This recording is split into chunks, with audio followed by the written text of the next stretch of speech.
Bárbara se cambió a TurboTax después de renunciar a la panadería de su familia para hacer perfumes. Arrancar mi negocio es un trabajo de tiempo completo. Como experto de TurboTax con experiencia en pequeños negocios, hice que su logro contara, consiguiéndole toda deducción y el máximo reembolso garantizado. Huele a éxito. Cámbiate a Intuit TurboTax y haz que tus logros cuenten. Detalles de la garantía en turbotax.com/garantías. Expertos bilingües solo disponibles con TurboTax Live. Hola, gente de Cine con Acento, ¿cómo están? Habla Juan Carlos Lemus y les hablo desde Amán. Hoy 30 de marzo les hablo desde Amán y saludo a Mónica Delgado, que está en Lima, Perú. ¿Qué tal, Mónica? ¿Cómo estás? Bien, Juan Carlos, muchas gracias por la oportunidad de volver a encontrarnos en este espacio que es muy necesario, ¿no?, para discutir sobre diversos tópicos del cine. No, a vos por siempre estar ahí pendiente y atenta a las invitaciones. Muy chévere contar con tu conocimiento y con tus palabras. Precisamente porque sos mujer y por la posición con la que usualmente miras el cine, pues hemos escogido esta película que cumple ya 50 años, que se llama La mamá y la puta. Je suis persuadé que tout ce qui est arrivé dans le monde ces dernières années est totalement dirigé contre moi. Il y a eu la révolution culturelle, mai 68, les Rolling Stones, les Cheveux Longs, les Black Panthers, les Palestiniens, l'Underground, et depuis 2-3 ans, plus rien. La musique pop est devenue religieuse, et je n'aime que la musique populaire. Una película larga, de más de 3 horas y media, ¿no? Donde el eterno Jean-Pierre Léaud, está precisamente como con la mamá y una puta, ¿no? Está Bernadette, que es su pareja, Bernadette Lafont, que es Marie, y François Lebrun, que es Verónica, y yo lo entiendo así, luego me dirás tú cómo lo ves. Este es un muchacho que no está muy ubicado en la vida y que pues tiene la gran fortuna de contar con Marie, que lo soporta económicamente y en el que él vive en su apartamento. Mientras tanto hace coqueteos y por aquí se consigue a otra chica, Verónica. Ellas juegan, o todos juegan a ser como muy abiertos o se posan de abiertos, pero dice por ahí que de los tríos siempre queda sobrando alguno y como que en últimas no terminan de entenderse, de cuadrar, ¿no? De hacer funcionar esta relación que quieren hacer funcionar. Una película que dirigió el señor Jean Eustache, dentro de las que hizo casi en una década, que empezó a finales del 66 y terminó en el 79 con su carrera como director. De él yo me acuerdo otra película que se llama Le Cochon y tal vez Número 0. Yo no sé si tú viste otras de él. Sí, he visto varias películas. Bueno, creo que es fácil ver, creo que es uno de los cineastas donde uno puede decir he visto todo Eustache, digamos, ¿no? Porque tiene muy pocas... Sí, es cortito.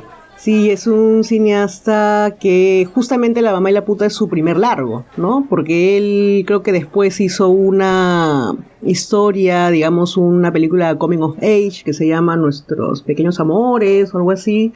Uh-huh. Los Pequeños Amores, que era una historia muy, pero muy distinta formalmente, expresivamente, también ideológicamente a La mamá y la puta, ¿no? Y bueno, están los cortometrajes, los mediometrajes que he mencionado, Le Cochon, que es como un documental que podría ser considerado como medio antropológico, ¿no? Y también tiene otros mediometrajes, cortometrajes muy, no sé si la palabra sea sugestivos, porque son personas, contando cosas, como los monólogos muy famosos de La mamá y la puta, como que van un poco, las fotos de Alix, recuerdo una que se llama Un Celle d'Histoire, ¿no? Con personajes contando diversas historias y uno genera como una capa visual de aquello que cuentan, ¿no? La verdad se ha podido ver porque los últimos años las obras de Eustache se han restaurado, ¿no? Y justamente estamos aquí reunidos para hablar de La mamá y la puta porque no solamente se conmemora pues el lanzamiento, el estreno en el año 73, ¿no? sino que también fue restaurada, ¿no? El año pasado se proyectó en la última edición del Festival de Cannes, ¿no? Con la presencia, sí, señora, ¿no? Del actor, del protagonista, y fue un acontecimiento, digamos, interesante porque pone en valor, bueno, no sé si necesita ponerse en valor una obra como esta tan significativa en el mundo del cine, pero sí permite que nuevas generaciones se acerquen a la película a través de esa copia impecable, ¿no? Restaurada y con todo lo que implica ese proceso de recuperación del film y que permite que se pueda ver en streaming, en nuevas plataformas, ¿no? Eso es lo interesante de poder acercarnos a cineastas como Stash, ¿no? De acuerdo, Mónica. Y antes de entrar de lleno a lo que nos dejó la película, las sensaciones que nos deja esta película cuando la vemos, quiero recordarle a la gente que nos acompaña que Cine con Acento es un podcast que está en diferentes plataformas como iVoox, Spotify, Apple Podcast y Google Podcast, y que nos pueden encontrar en la web como conacentopodcast.com. Estamos en Twitter y en Instagram también con el mismo nombre, Con Acento Podcast. Ahora sí, Mónica, con respecto a lo que tú dices, sí, casi que no me gusta decir que algo sea necesario, pero hoy viendo me pareció entender que en la Florida las obras de arte que muestran desnudos, los museos van a tener que poner un letrero avisando para que los niños sepan, y que las esculturas como la de Miguel Ángel, por ejemplo, tendrán que ponerle unos calzoncillos para que los niños no vean la desnudez del David.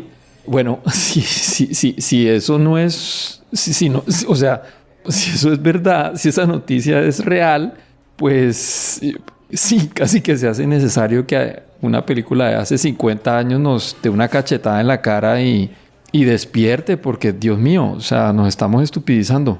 Sí, interesante lo que mencionas en torno a los museos. Bueno, es una práctica que ya se viene realizando, ¿no? Cuando uno va a un museo, muchas veces se encuentran esta suerte de explicaciones a pie de cuadro, digamos, donde se dice, bueno, hemos dejado esta obra, que queremos que pueda herir susceptibilidades, pero consideramos que puede ser ofensiva, puede ser racista, en su época no lo fue. Bueno, colocan, digamos, esas advertencias que creo yo podrían condicionar la lectura de las personas, la apreciación, ¿no? De las personas, porque las obras de arte evidentemente pertenecen a su tiempo también, ¿no? Pero bueno, creo que lo que me comentas es como una extensión, ¿no? De algo que ya se viene produciendo en los últimos años y que tiene que ver con también exigencias de los usuarios, de los visitantes o también los espectadores, y quizás también tenga que ver con un tema educativo, formativo. Justamente antes de empezar esta charla hablábamos de estos cursos de apreciación del cine, de apreciación de las obras audiovisuales. Creo debería multiplicarse, ¿no? No por el hecho de orientar la mirada o de hacer un tipo de decálogo de cómo es aprender a ver o cómo se tiene que ver una película, pero creo yo que sí es importante reconocer que las obras fueron hechas en un determinado contexto y claro, y están hechas para ser discutidas, dialogadas. Muchas veces encontramos estos condicionamientos que más bien nos estimulan, ¿no? A seguir planteando la necesidad de la libertad del ejercicio de interpretación, de valoración de las obras, ¿no? Y como mencionas, La mamá y la puta, efectivamente, además es una película que desde el nombre ya nos plantea un tipo. No, pues imagínate, o sea, ¿cómo lo pondríamos en lenguaje menos ofensivo hoy que cualquiera se delica? Claro, ¿cómo lo pones en una marquesina ahora, ¿no? Que vende su cuerpo. ¿O qué? La mamá y no sé, la modelo webcam.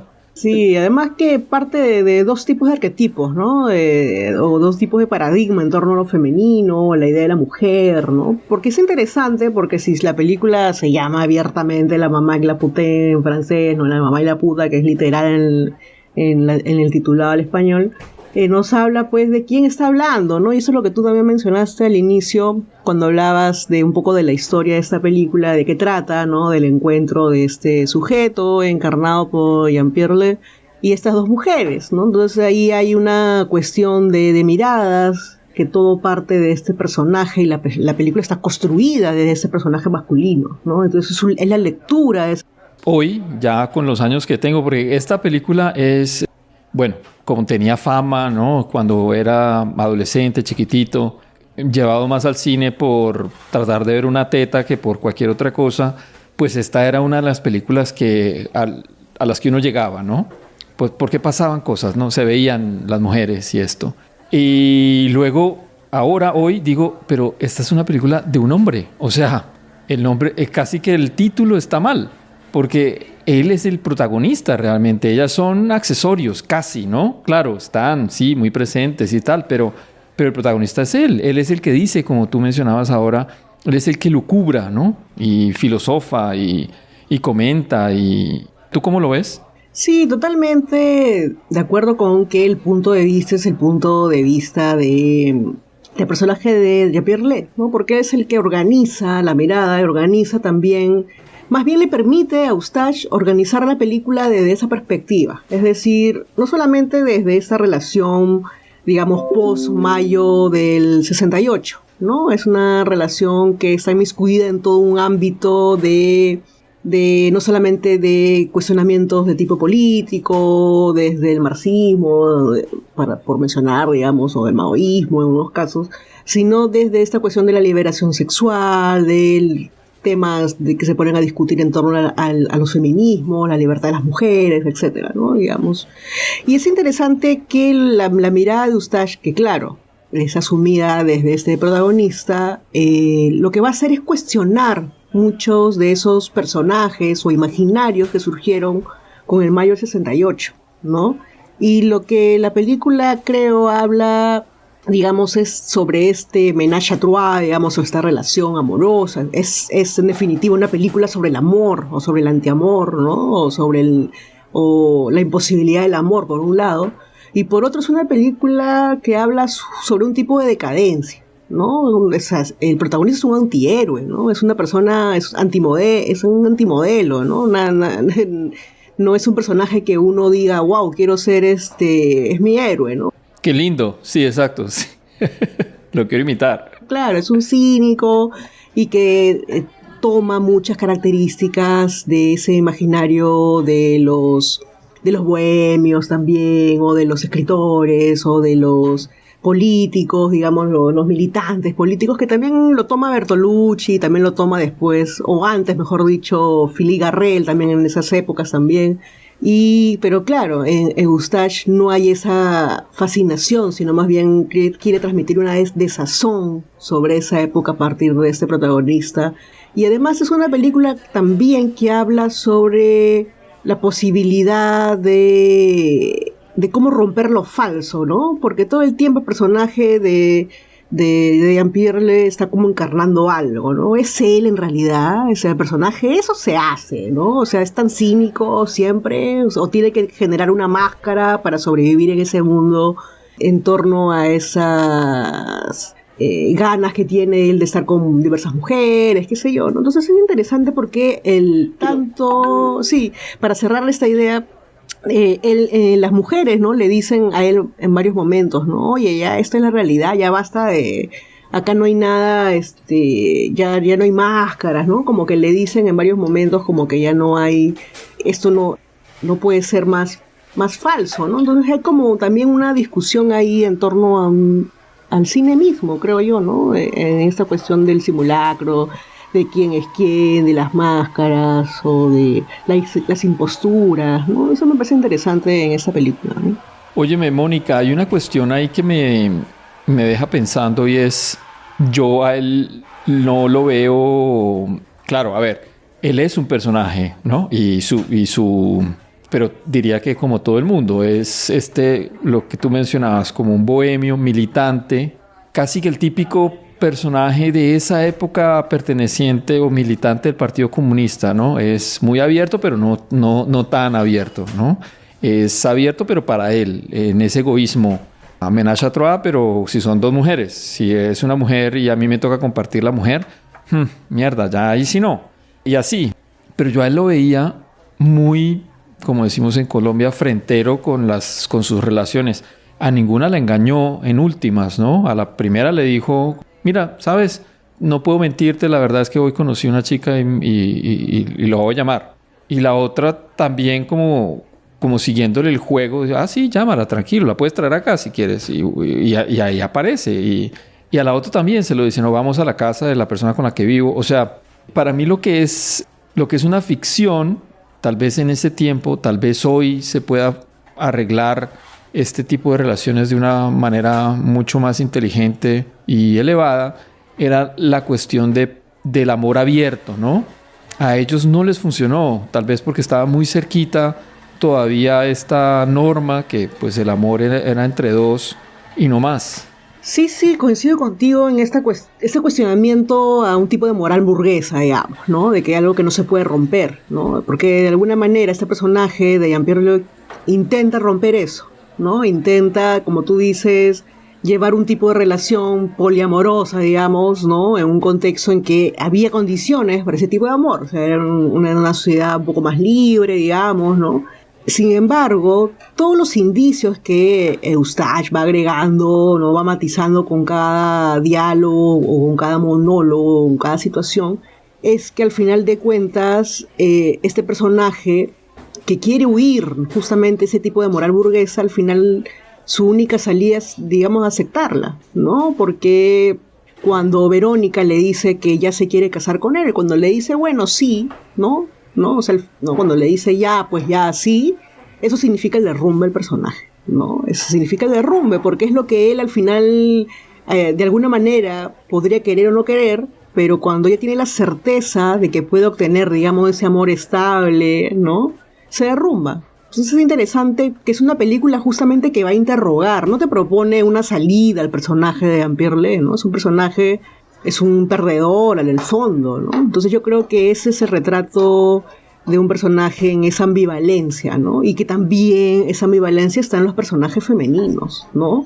Porque creo yo que no hay nada más contradictorio que ese famoso monólogo, ¿no? De Verónica, de Françoise Lebrun, cuando ella dice, ¿no? De cómo ha vivido su vida sexual, de cómo la sociedad un poco estigmatiza a las mujeres por vivir su sexualidad, ¿no? Pero yo creo, si imaginamos la posibilidad de ese monólogo en el siglo XXI, no sería expresado desde el llanto de las lágrimas. Sería quizás expresado desde el puño en alto, ¿no? Déjame vivir sexualidad, pues, ¿no? Las mujeres quieren follar y follan, ¿no? Podría ser eso. Y follamos, sí, exacto. Pero en el contexto de este post-68, la única manera en que una mujer pueda transmitir ese deseo de libertad o ese ejercicio de su sexualidad con autonomía, ¿no? Es a través del dolor. Y yo creo que eso es lo interesante de la película, que está justamente plasmando esa imposibilidad, ¿no? Que por un lado está lo discursivo, lo enunciativo, que está en todos los personajes se enuncian. Trae a Verónica, dice Marie, no me importa, tráela si quieres, acá es para todos, hay espacio para todos, ¿no? O el personaje de él, ¿no? Puede decir, ¿sabes qué?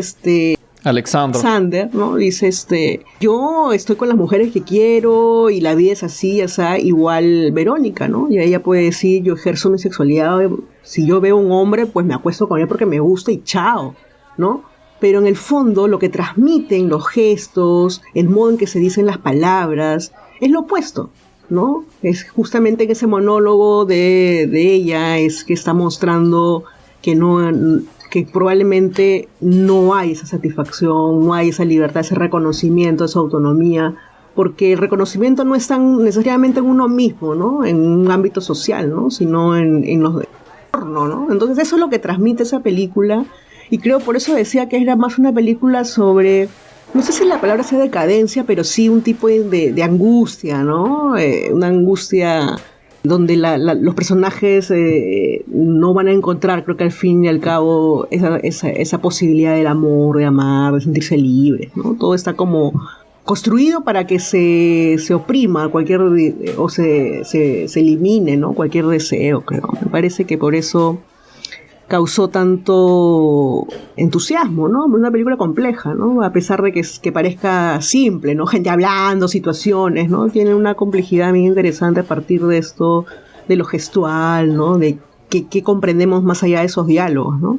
A mí me gusta mucho verla porque hoy pareciera como si en casos, lo que tú dices es complejo, ¿no? A veces uno quisiera entenderse que hoy el mundo ya esto lo dio por superado y que esto se puede dar, o que este tipo de relaciones abiertas se pueden dar, que la moral de alguna manera venció esta herencia quizá religiosa, cristiana, de la monogamia, y que las personas, si son sinceras, pueden llegar pues a formar diferentes tipos de unidades afectivas o sexuales.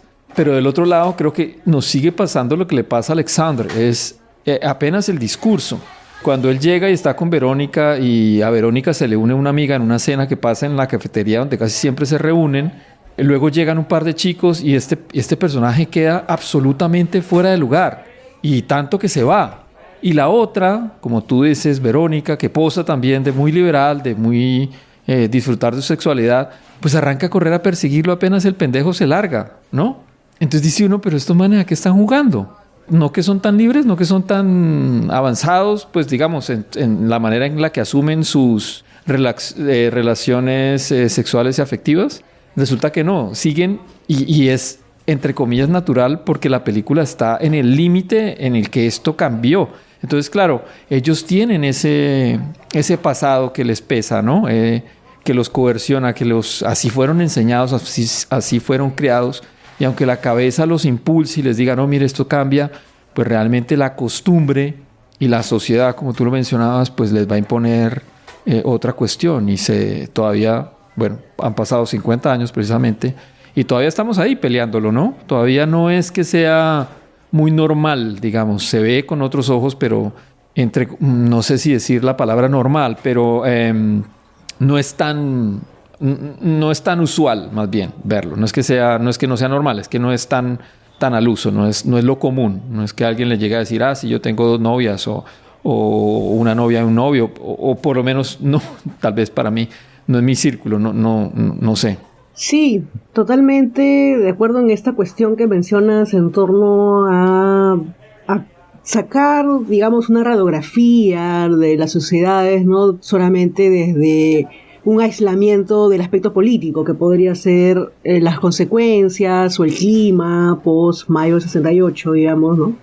Sino de que es imposible también valorar estos estados de ánimos políticos, sociales, de efervescencia, de discusión, de cuestionamiento sin ese plano afectivo, ¿no? Sin ese plano emocional, ¿no? Entonces, ¿qué más interpelador podría ser poner en cuestión esa libertad que Eustache plantea, ¿no? Desde estos personajes que están como en esa tensión, ¿no? Porque es una película sobre la tensión, la contradicción, ¿no? Sobre la imposibilidad de lo concreto, ¿no?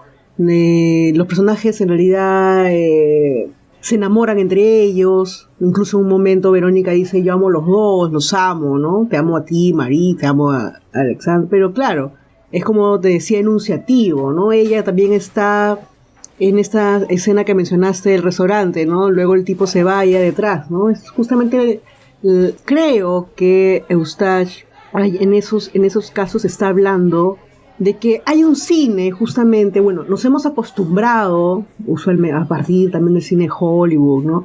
De que le damos un valor muy inmenso a las palabras, ¿no? A lo que dicen los personajes, a sus diálogos, ¿no? Y siempre estamos resumiendo muchas tramas de las películas por lo que dicen los personajes, ¿no?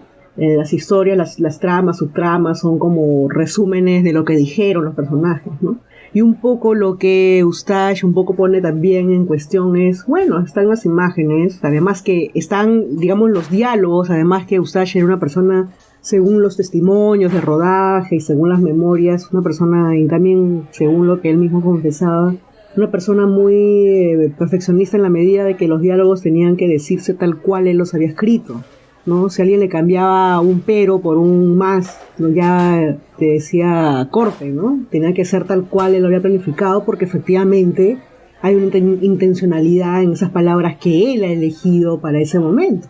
Como también pasa con el cine de Bergman, por ejemplo, o las mismas películas de Romer, ¿no? Que se basan justamente en la fuerza de esos diálogos. Pero yo creo que aquí Eustache nos está diciendo, bueno, ya quédense con los diálogos, pero no puede ser que construyamos esta lógica de los personajes solamente en los diálogos, porque ellos están expresando otras cosas con sus acciones, con sus lágrimas, con sus estados de histeria, con sus indiferencias y con sus silencios, ¿no? Porque el personaje de Bernadette Lafont, la que supone encarna este paradigma de la madre, es la que todo el tiempo está brindando permisos, ¿no? Anuencias.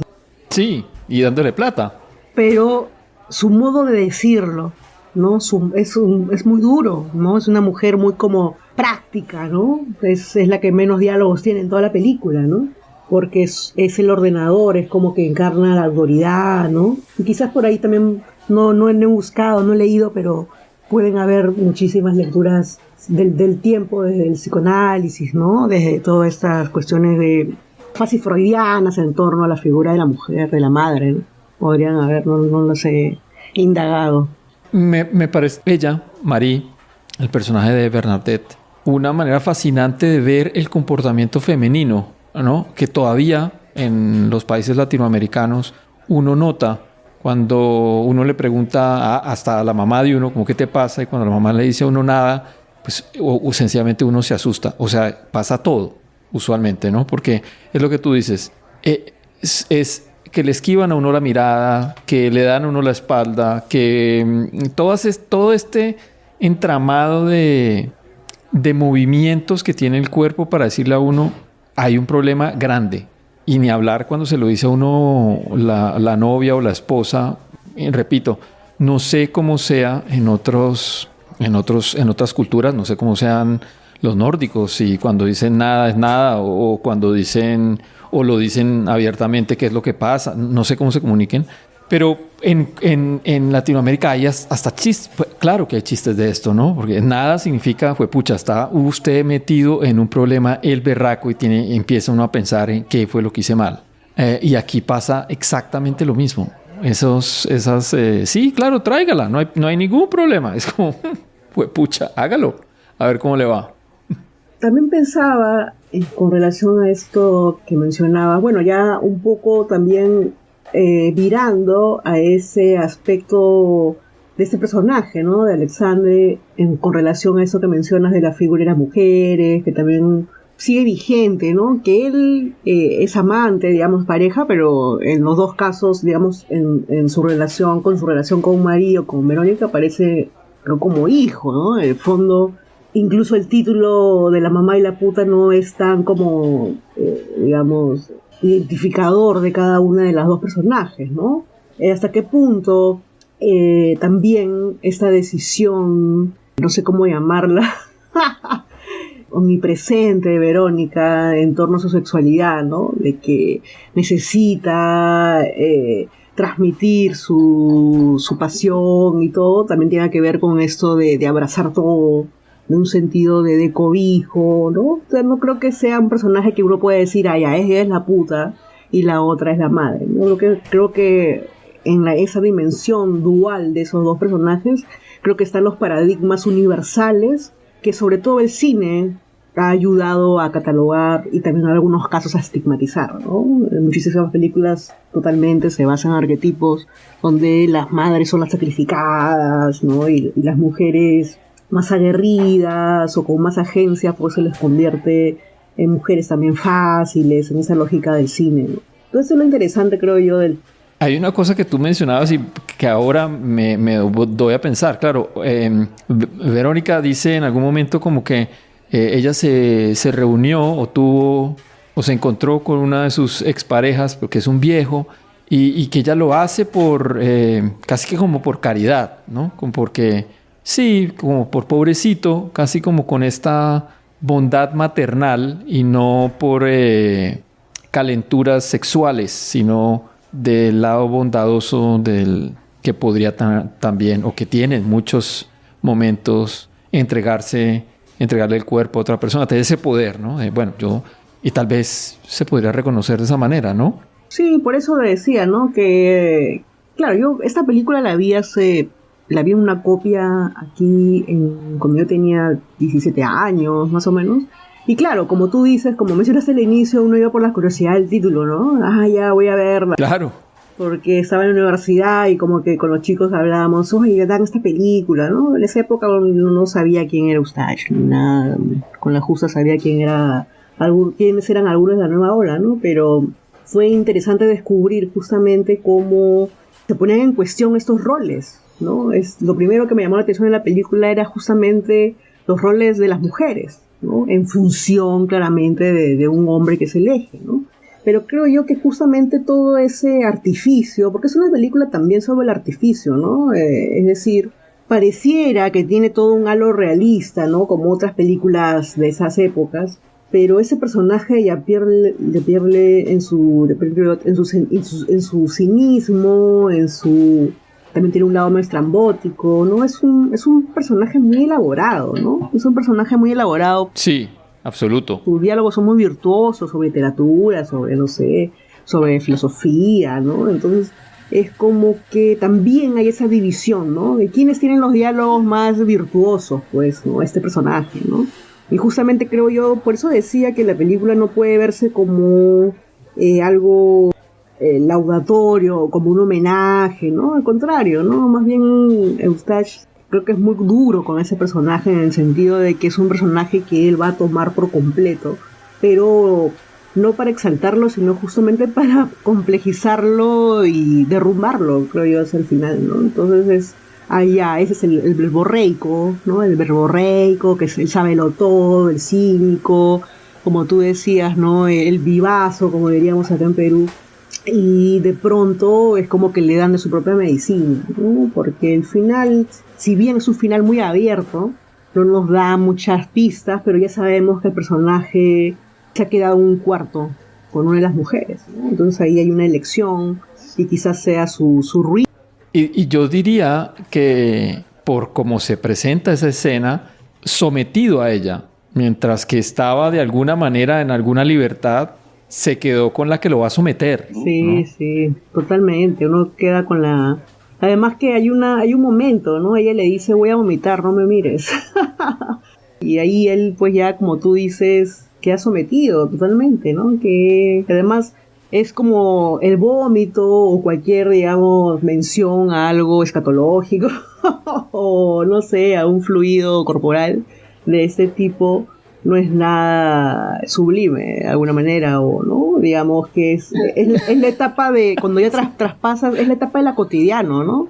De lo cotidiano, exacto. ¿No? De cuando ya estás, cómo son nuestras vidas de pareja después de 15 años de... ¿no? Es una familiaridad total, ¿no? Entonces yo creo que eso de eso está hablando, creo, también la película en ese final, ¿no? El final virtual. Hay una frase que ella le dice cuando están todavía afuera, le dice, pero si usted no sabe siquiera manejar los deseos de una persona borracha, ¿usted qué quiere? O sea, le dice, usted es un huevón, o sea, literalmente, ¿no? Es buenísimo. O sea, es como también hay un desplazamiento de los espacios, ¿no? Todas las situaciones de amor estaban en el territorio de él.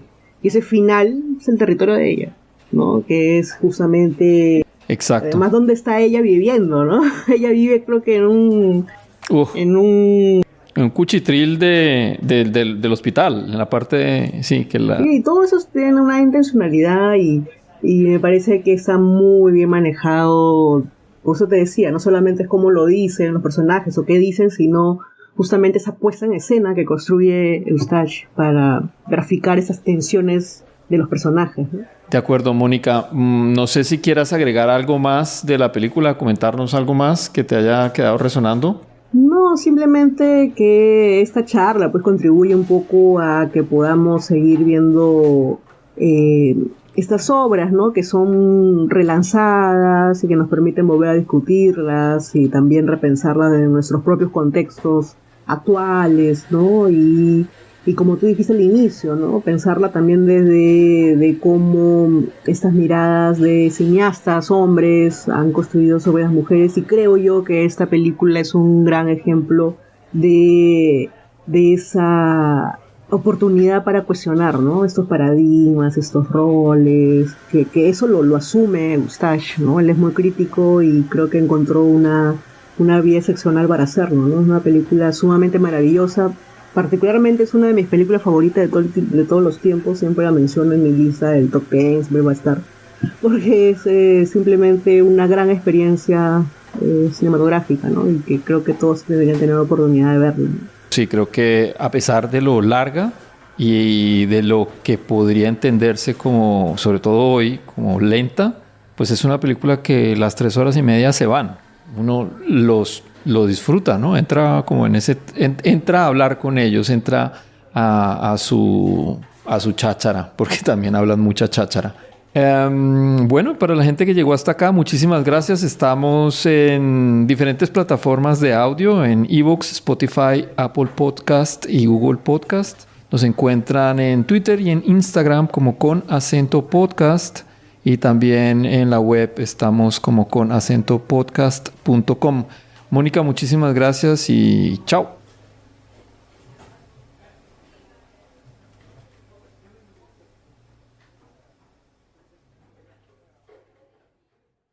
Javier se cambió a TurboTax mientras trabajaba en la barbería de su familia para pagar su escuela veterinaria. Lo mío son los animales. Y yo, como experta de TurboTax de Javier, hice que su logro contara al declarar sus impuestos con 100% de precisión y encontrar créditos para estudiantes. Así me compro un termómetro para culebras. Cámbiate a Intuit TurboTax y haz que tus logros cuenten. Detalles de la garantía en turbotax.com/garantías. Expertos bilingües solo disponibles con TurboTax Live.